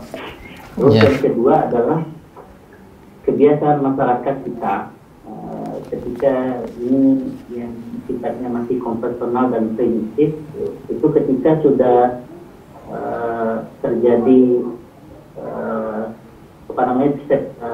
sertifikatnya itu sudah full, sudah meluber, maka untuk mengantisipasi coba tidak bau pada saat melakukan aninya, maka mereka menggunakan ini kan sangat tidak baik dalam hal untuk sertifikat ini, Pak. Jadi halo. Kita dari ya, itu aja mungkin, Pak. Yang kedua tadi gimana, Mas? Yang kedua gimana tadi? Yang kedua tadi apa? Yang kedua, masyarakat biasanya masyarakat ini, jadi kan ini karena sifatnya, misalnya masyarakat yang tidak memiliki IKT, jadi kan pasti mereka menggunakan tool pada saat menguras baknya itu dengan menggunakan minyak tanah, itu biasanya untuk lubang sertifikat yang proporsional itu kan itu tidak baik, Pak. Oke. Oke, ya. Oke, terima kasih, Mas. Mas Hadi, ini yang tadi saya maksud kreatif itu di sini tadi.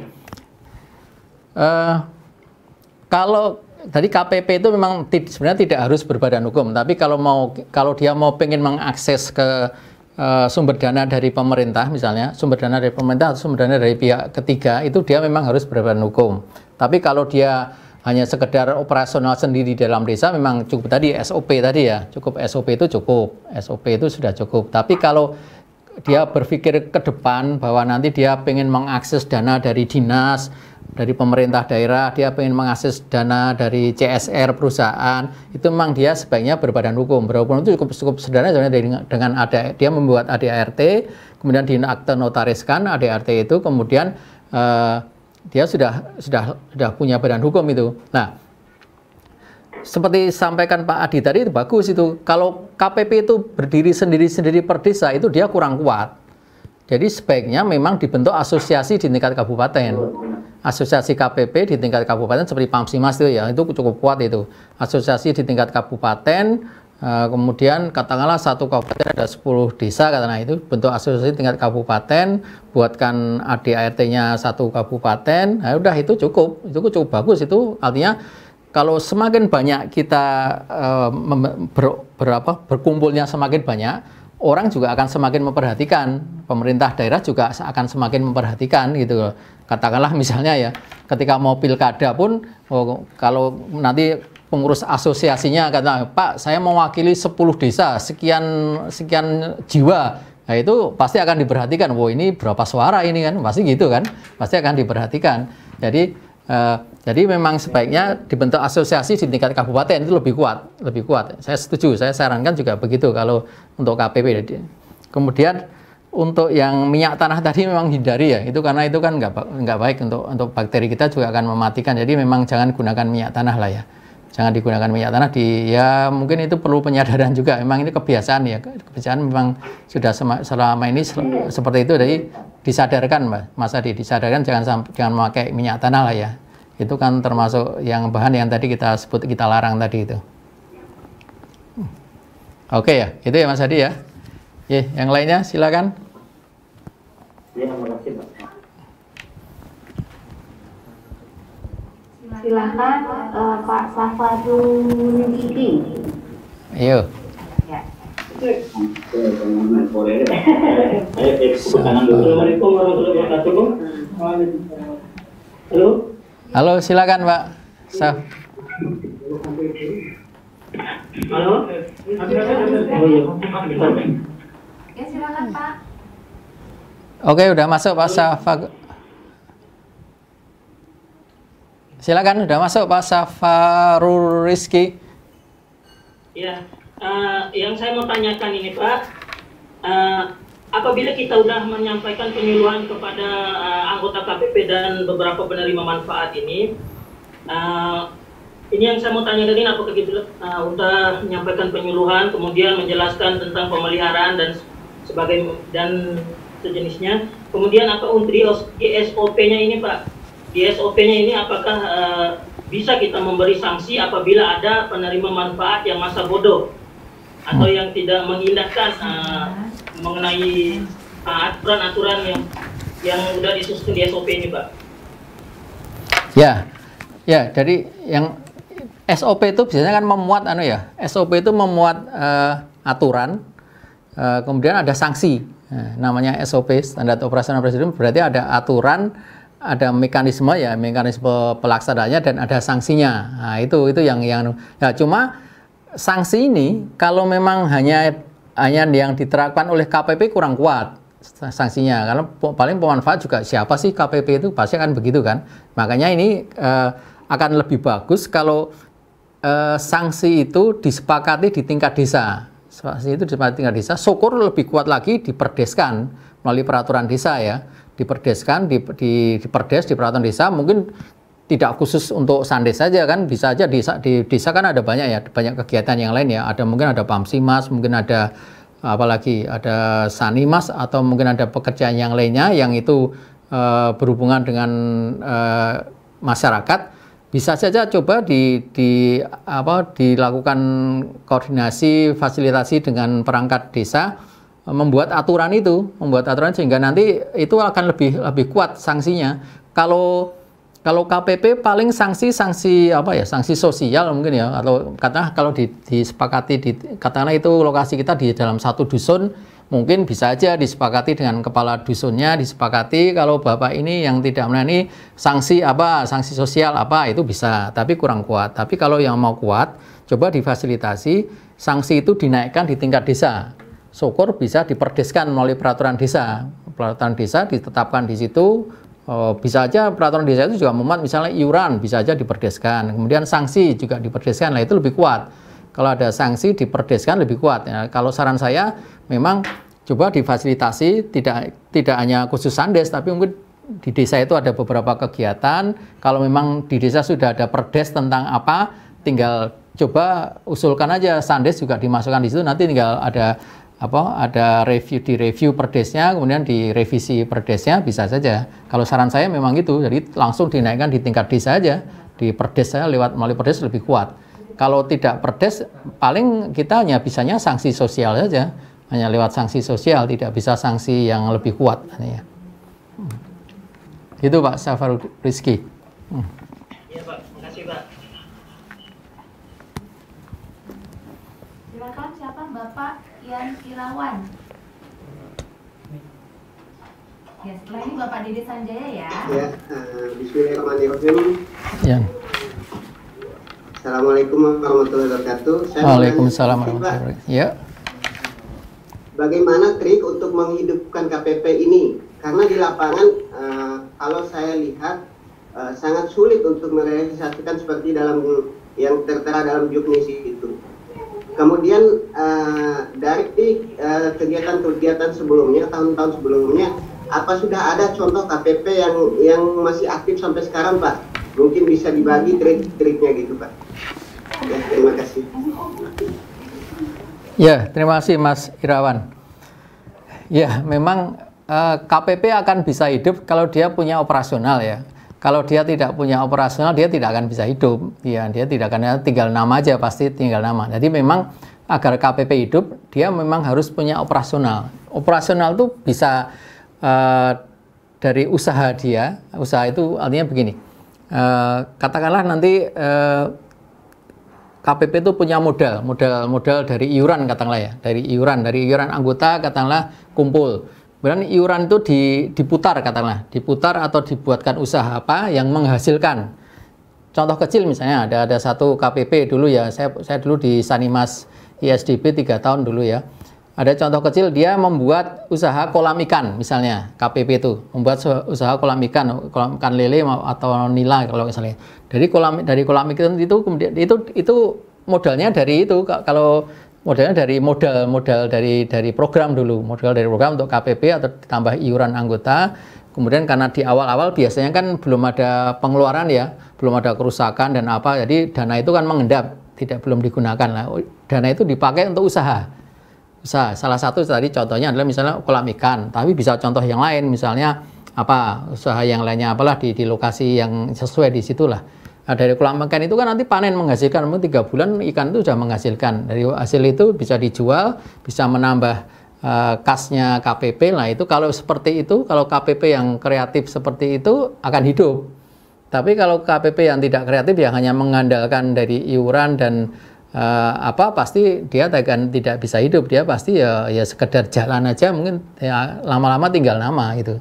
Nah, contohnya banyak sih sebenarnya, tapi saya bilang tidak ada, tapi kayaknya di NTB juga ada, waktu itu sering diekspos ya di NTB ya. Yang kemarin ya tadi yang kalau nggak salah yang kemarin materi manajemen konstruksi kan ada itu di daerah mana itu yang sebagai contoh itu di situ kayaknya hidup juga. Tapi kalau teman-teman mungkin bisa googling di YouTube atau googling di Satker IPL BPM, ada beberapa contoh KPP yang hidup di situ. Nah, mungkin bisa googling di situ.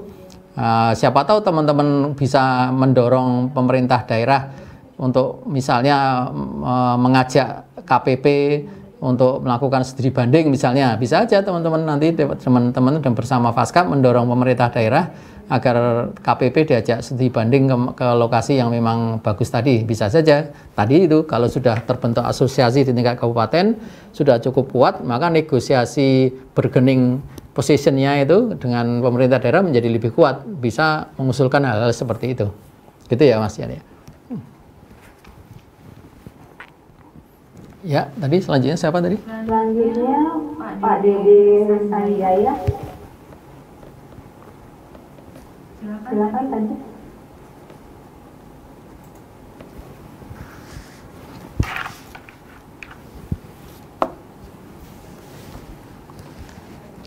Mana? Ya, silakan Pak.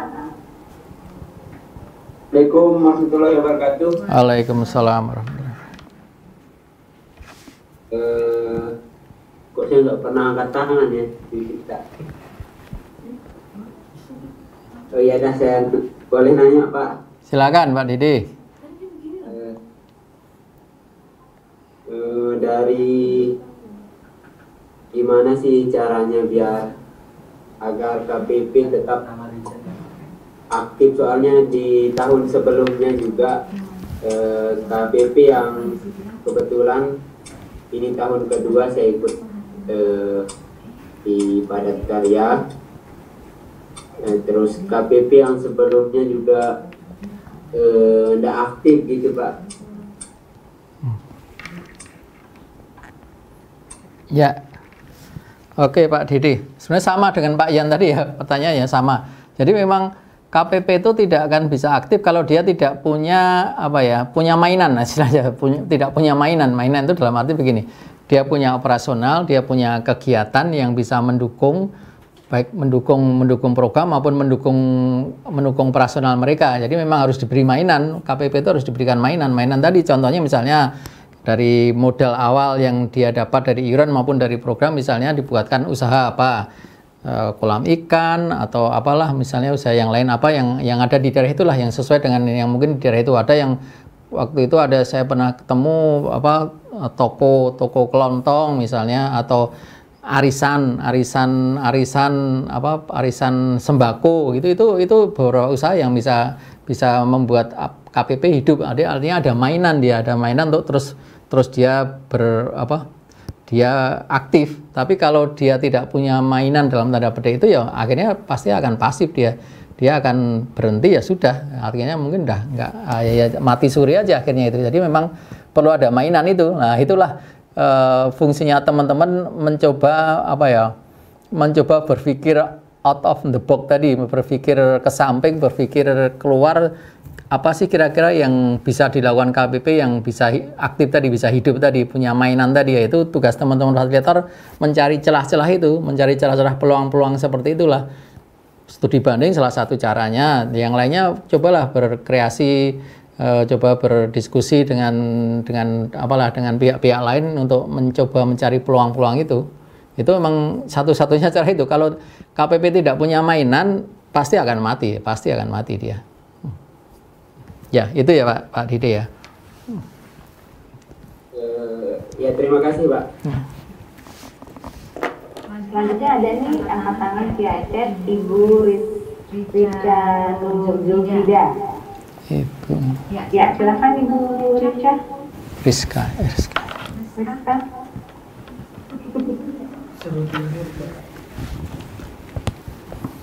Silakan Bu Rizka. Masih unmute. Yang mana nih? Halo? Ya. Sudah dengar Pak? Sudah, ya. Masuk. Assalamualaikum warahmatullahi wabarakatuh. Waalaikumsalam warahmatullahi wabarakatuh. Perkenalkan, saya Rizka, TFL Teknis di Kabupaten Lombok Utara. Ya. Pada kesempatan ini, saya mau sedikit bercerita tentang di kondisi di lapangan, Pak. Ya, silakan. Mengenai tentang teknis pemeliharaan juga. Di sini kebetulan saya di Lombok Utara itu ada satu titik kondisi lapangan yang tanahnya itu konturnya elevasinya berbeda. Nah, jadinya nanti resapannya itu agak ke bawah Pak, elevasinya ke bawah kan. Nah, di belakang rumah penerima manfaat itu ada sungai, dan katanya dari masyarakat kalau apabila hujan itu nanti akan banjir Pak.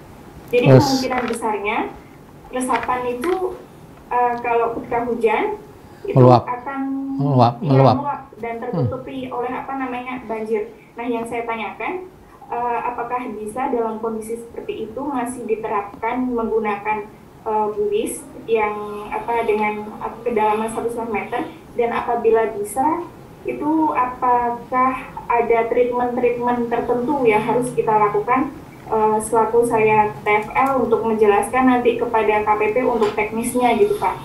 Gitu mungkin pertanyaan saya. Ya. Terima kasih. Ya, oke. Itu artinya itu hanya luapan dari sungai atau memang muka air tanahnya memang tinggi? Luapan sungai Pak. Kalau banjir itu ya, kalau kan elevasinya berbeda Pak. Ya. Jadi apabila air hujan, yang di sini turun juga air bersama tanahnya. Dari sungai? Gitu. Air dari sungai masuk ke situ ya berarti? Dari sungai, dari tanah yang di atas juga. Oh gitu, jadi sampai menggenangi di itu ya, di resapan sama septic tank ya? Oke, kalau septic tank kan aman ya, dia kan kedap jadi aman ya. Yang resapannya yang anu ya. Iya. Berarti airnya bisa sampai meluap ya. Benar. Wah itu. Nah ini memang, tapi kan itu terjadi cukup lama atau hanya berapa jam atau berapa gitu? Katanya mungkin paling lama 1 hari. Bisa lama, kalau 1 hari termasuk lama juga berarti ya. Iya. Artinya limbah dari resapan itu bisa meluber keluar semua juga ya. Iya benar Pak. Oke. Ada saran dari Bapak gitu. Nah ini memang sulit kalau itu karena memang lokasinya memang harus di situ ya. Lahannya penerima manfaatnya ya gitu Pak. Oh iya. Wah itu sulit kalau memang ya gimana ya, karena memang sebenarnya kalau alternatif memang itu harusnya dipindah, jangan yang lokasi yang memang ya daerah aliran banjir ya. Tapi kalau memang harus di situ ya risikonya sih memang tetap mau nggak mau dari resapan akan keluar, itu nggak mungkin dia apa kita tinggikan resapannya pun dia tetap akan naik sama aja, nggak akan bisa kan. Jadi memang ya selama itu, karena sebenarnya yang air yang masuk ke resapan itu kan sudah bersih juga sebenarnya ya. Artinya kalau dari tangki septik kan dia udah tersaring ya, dia udah tersaring, udah tidak bau lagi, mestinya keluar lewati media filter itu dia sudah tidak bau, udah aman lah sebenarnya dibuang ke badan sungai, ke badan air. Tapi memang risikonya memang nanti pasti akan luberan dari resapan yang akan keluar, yang mungkin akan menimbulkan bau sedikit juga mungkin ya. Ya selama itu tidak mengganggu pemanfaat atau orang lain sih ya nggak apa-apa lah, paling sehari ya. Tapi setelah itu kan kering lagi ya. Kalau memungkinkan dipindah sih, karena resapan itu kan tidak harus berdekatan dengan septic tank ya. Yang penting dia alirannya mengalir dari septic tank mengalir ke bawah ya.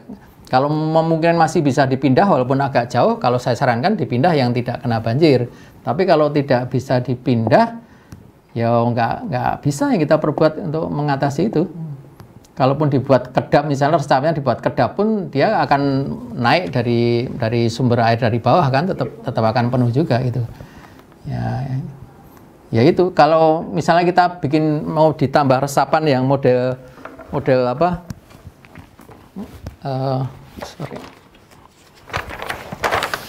Sebenarnya kan kita bisa aja buat ini resapan.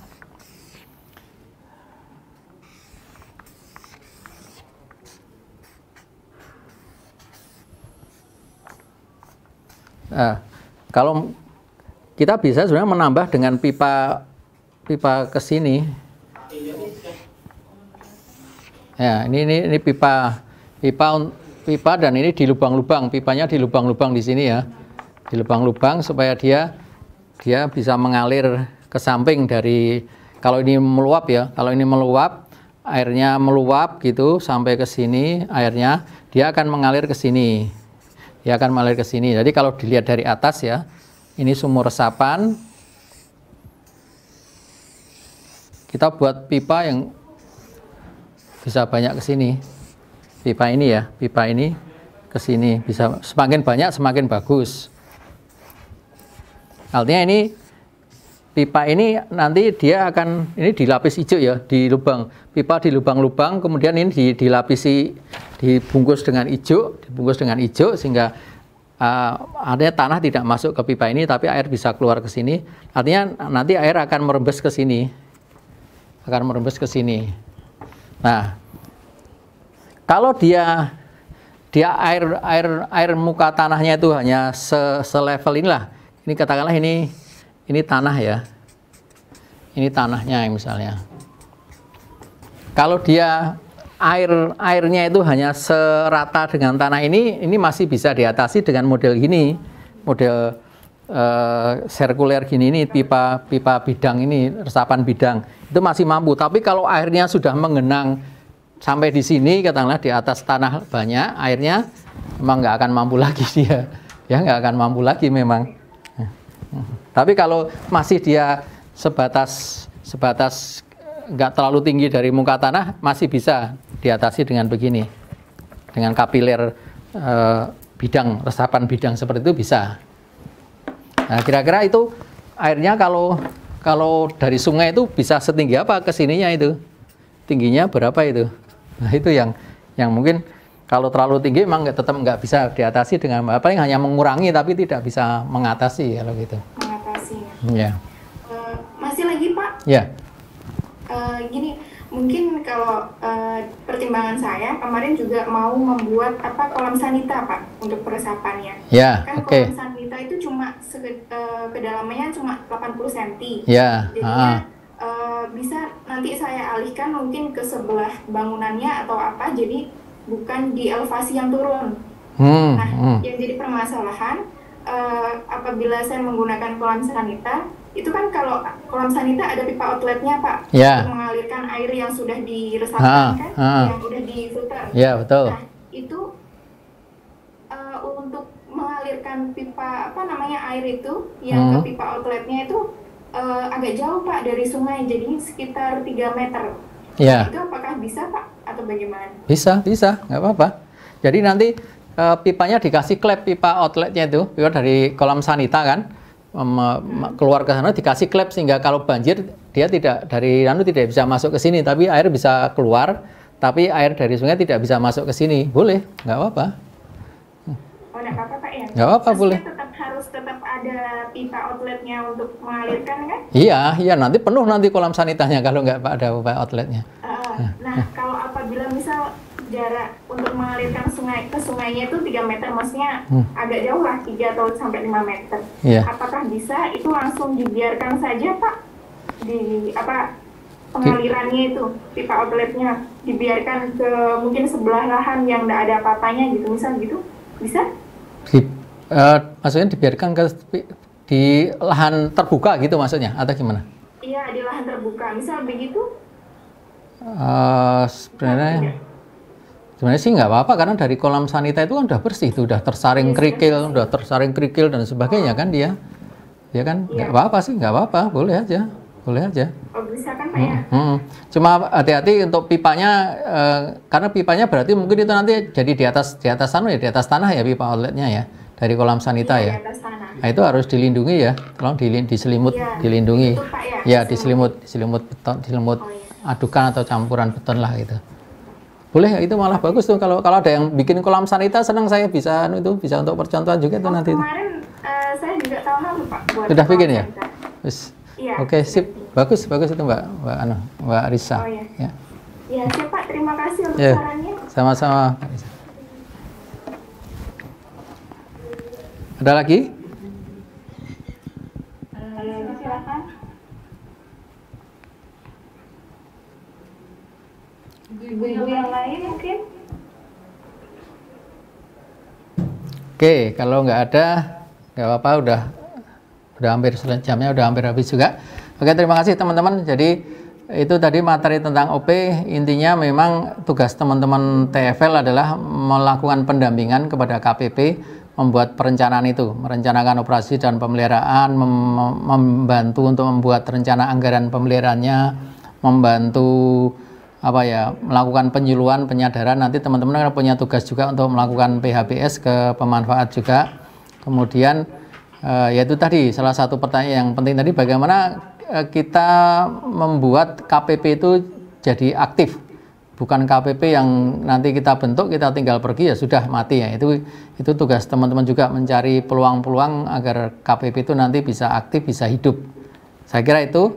Terima kasih atas perhatian teman-teman. Jangan lupa ini evaluasi ya, habis ini nanti melakukan evaluasi, dan jika ada hal-hal lain yang mungkin masih belum jelas, nanti teman-teman bisa chat atau apalah di YouTube-nya PLPBM juga ada, di Instagram-nya PLPBM juga ada, nanti bisa tanya-tanya di situ. Terima kasih, ada kurang lebihnya mohon maaf. Assalamualaikum warahmatullahi wabarakatuh.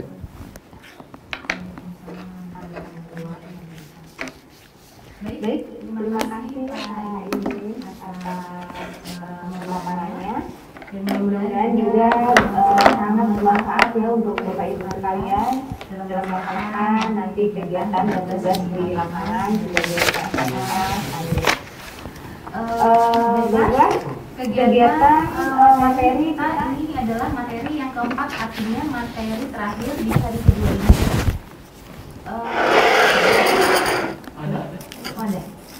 Kemudian kami ingatkan kembali Bapak Ibu untuk dapat mengisi form evaluasi.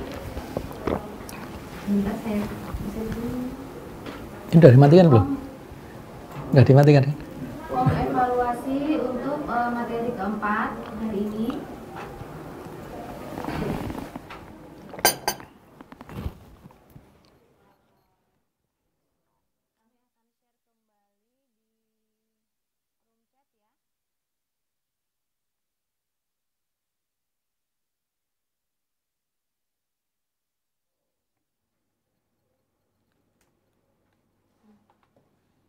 Oke, silahkan Bapak Ibu sudah terima semua untuk link evaluasinya.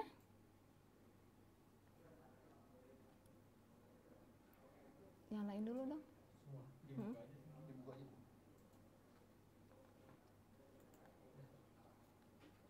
Ya, sudah ya. Oke. Setelah ini kami juga akan mengirimkan link post test. Jadi sebelum ini kegiatan kita hari ini kami tutup, kami juga akan mengirimkan link post test yang sudah kami terima.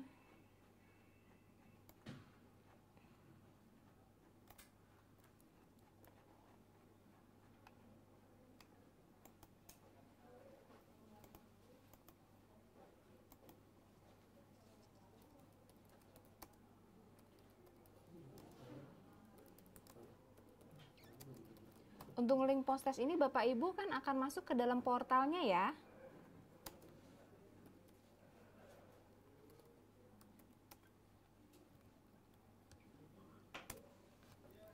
Oke, sudah diterima Bapak Ibu. Silahkan dicek room chatnya.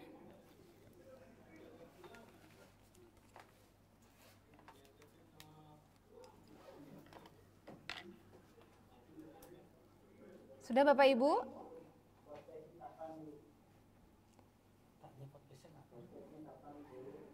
Post testnya bisa dilakukan setelah acara pelatihan online ini selesai, karena kan itu kan melalui portal. Jadi kan Bapak Ibu mungkin sudah tahu waktu-waktunya, ada ada time limitnya kah atau tidak, seperti itu. Ya, Bapak Ibu kan sudah bisa langsung masuk login ke portalnya ya. Terima kasih Pak. Udah. Oke, sudah semua ya? Ya, baik. Kalau begitu saya akan menutup. Hadirin semua yang berbahagia, demikianlah semua rangkaian acara peningkatan kapasitas TFL tahap 2 e-learning program sanitasi perdesaan padat karya tahun 2020 telah kita lalui bersama selama 2 hari ini ya. Mudah-mudahan apa yang hasil daripada pelatihan ini dapat bermanfaat untuk Bapak Ibu, dapat menjadi bekal untuk Bapak Ibu ke depannya dalam melaksanakan tugas. Kami mewakili seluruh